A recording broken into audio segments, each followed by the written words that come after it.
Would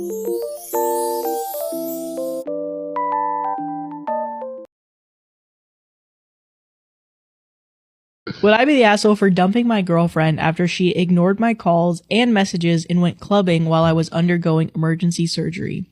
I, 22 male, and my girlfriend, 22 female, have been together for 5 years. We've been together since high school, and until recently, I've always considered her to be my future wife. I even bought a ring and was planning on proposing over the coming months. Well, last weekend, it was my girlfriend's best friend's birthday. She and her friends booked a private lounge at a club. Obviously, I didn't go since 1, I wasn't invited, and 2, I hate clubbing or anything associated with that. I was actually looking forward to spending an evening alone and just binging Netflix or something. Well, my girlfriend left around 9 p.m. and I just crashed on the couch and started watching YouTube. Well, around 11 p.m., I started to feel this distinct stomach pain. The same pain you experience when someone hits you in the nuts. It wasn't bad at first, and I just thought my body was playing some tricks on me. But in a span of about 5 minutes, the pain just kept getting worse until I was basically stuck in the fetal position on the couch. Again, initially, I just thought the pain would go, but then I pulled down my pants and it felt like my right testicle was starting to swell. Oh no. The moment I tried to get up and grab my phone to inspect whatever the was happening to me, I just collapsed on the floor. That was probably the worst pain I've ever felt in my life. Imagine being pelted in the nuts over and over again. I did manage to crawl to the table next to the couch to get my phone. I immediately tried calling my girlfriend, but she declined my call. I then texted her that something was wrong and she should come home immediately. The club she went to is like a 5-minute walk from our apartment. I just put the phone down and started throwing up because of the pain.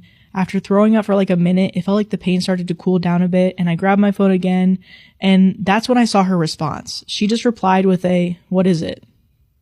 Like with that emoji, like. Oh, brother. I tried calling her again, but as expected, she just declined again. I then texted her that I need to go to the hospital now. She then asked for what? And I just replied that my balls hurt. I just then dialed for emergency services. I explained my situation to the emergency responder, and she asked if there was somebody that could drive me to the hospital, and I stupidly said yes. I thought my girlfriend would be home soon, and she would drive me to the hospital. I felt embarrassed to call an ambulance because my balls hurt. After I told the emergency responder this, she then told me that she would call me again in 10 minutes to make sure I was being driven to the hospital. Oh, wow.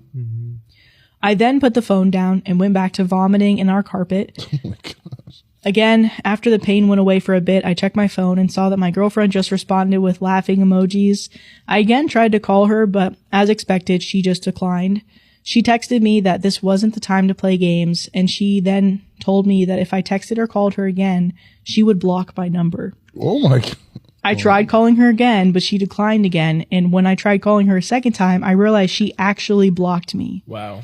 I went back to curling up on the floor, and now I started shivering. At this point, I didn't care about being embarrassed, and I just called the emergency services again and asked for an ambulance. It felt like an eternity, but the ambulance eventually came and rushed me to the hospital. I don't remember much of the surgery since I was sedated, but I remember waking up eventually and my right testicle was being stitched together. Ooh. The doctor informed me that I had testicular torsion. I knew it. I knew it. And I was extremely lucky to reach the hospital in time. I could have easily been forced to surgically remove my testicle. I checked my phone and saw the missed calls and messages my girlfriend left me. In summary, she came home from clubbing and smelled the vomit in our apartment. When she saw the vomit on our carpet, she got mad and tried searching the apartment to find me. When she realized I wasn't there, only then did it hit her that I was actually being serious.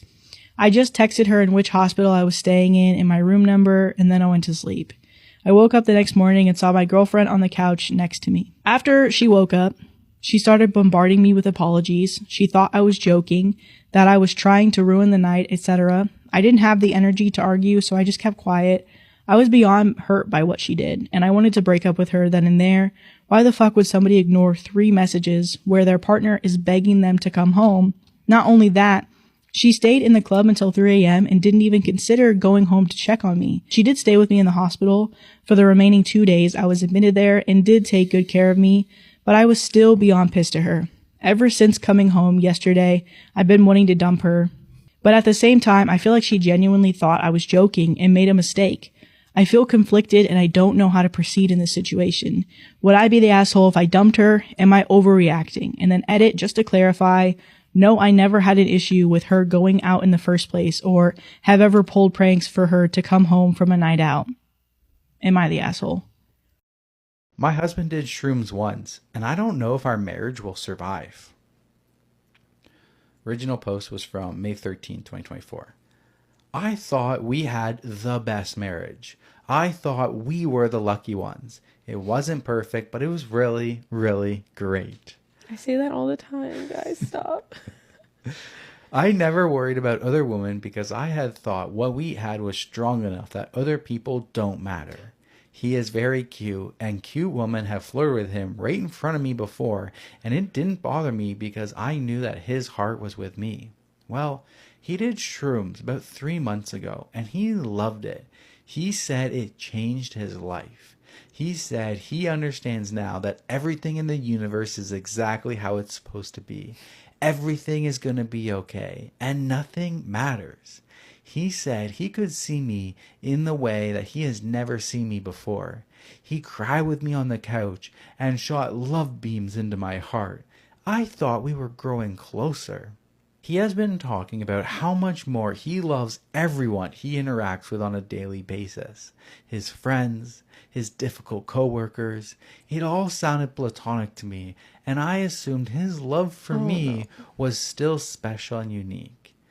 He has a crush on someone else now, though. Okay, it happens. I would be lying if I said I never got any crushes either. But he is intentionally seeking out opportunities to interact with this person. I told him that it feels a little disrespectful towards me and towards our marriage. I asked him if it was a good idea to put himself in a position of continuing to develop feelings for someone else. He agreed that it wasn't. But I noticed that he wasn't reassuring me in this conversation. He wasn't telling me that this crush didn't matter because his love for me dwarfs how he feels about this other person. I thought it was weird that he didn't say anything like that, and I asked him about it the next day. And he said to me, quote, "I'm not going to lie to you and tell you that you're irreplaceable and that you have nothing to worry about." Guys, the man I married would have never said that to me. We have been talking about this over the past few days, and he tells me that he's not attached to me because he's not attached to anything anymore, and that it's not a bad thing. He chooses to be with me, but he's not dependent on me for his happiness. It seems to me that he doesn't value our marriage anymore because his love for everyone in the world has grown so much that his love for me is no longer unique or special to him. And I asked him, "Do you want to not be with me anymore so he can go out and love the world?" He took several seconds to answer me. My heart completely shattered, waiting for him to answer, but I never would have expected this to be a difficult question for him. Eventually he answered, "I don't think so." I was devastated during this conversation, and he showed zero emotion. The man I married would not have been able to see me in that much pain without having an emotional response. He is going to start seeing a therapist, but I am just completely lost, and I don't know what to do. I can't believe my marriage is falling apart because of a 2-gram shroom trip. I can't seem to connect with him or get through to him. I don't understand why he doesn't seem to care. I guess I'm fishing for advice and wondering if someone has similar experiences. I'm hoping that someone will tell me that the effects will fade over time, and I will eventually get my husband back. I've read so many accounts of shrooms and experiences, and I've just never heard of something like this happening to anyone else. I have seen accounts of people falling deeper in love and devotion to their spouses, and the opposite is happening to me. I am extremely sad, and I don't know what to do. It's kind of crazy.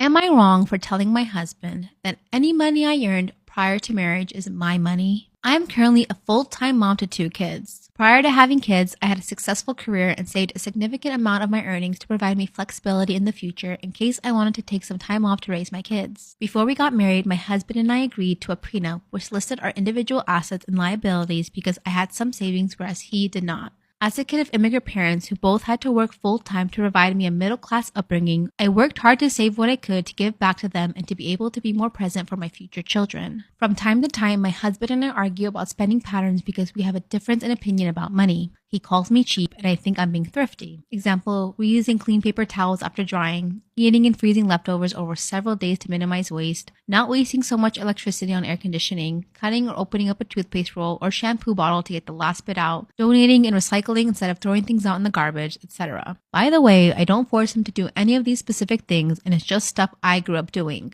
I do give him a lot of credit for understanding and changing his spending patterns, which I believe more accurately reflects our current financial positions versus what he was used to growing up in an upper class family. We have a single joint account to pay for things like utilities, certain household expenses, and some expenses related to our kids. We also have separate bank and investment accounts. I pay for our house, which is jointly owned, including property taxes and repairs, our car, a majority of the expenses relating to our kids, and more out of my separate accounts. However, he believes that I'm an asshole when we talk about budgeting and spending, and I mention the joint expense, which I pay from my account or with my money. I believe that given that I earned almost all of my money before we were married, this designation is appropriate, but he thinks that everything should be considered our money and is only my money in the event of a divorce. To add salt to the wound, my mother-in-law often makes side digs to me about why my husband can't spend money on X, Y, and Z. I am especially annoyed when I see her eyes roll since I don't think how we manage our household is any of her business. So, am I the asshole for calling my money I earned before we got married my money? He's only mad because he didn't have any of his own money before you got married. Tell me if the roles were reversed, he would not have a certain say on how that money is spent. Also, I find especially weird, correct me if I'm like the outlier, but you're a stay-at-home mom and you still pay bills from your money that you saved prior to staying home. Is he not providing? What is he doing then? So you're doing both. You're providing and you're being a stay-at-home mom. I just find that really... And he accused you of being cheap? I'll be like, no, babe. I got the bills. You take care of our children. Like, you're naturally inclined to, right? And you want to, and you can. What? I can't imagine being like a stay-at-home wife and I still had to pay bills. That's not a stay-at-home wife. You're still a working mom, even if you don't think you are. Am I wrong for being rude and dismissive about all of my wife's baby name ideas? My wife and I are expecting our first child in the coming months, and we have chosen not to find out the sex until the baby is born. Things are starting to feel very real now, so we started to properly discuss names, but we realized we both have vastly different tastes in name styles, and we are having a hard time finding the right one.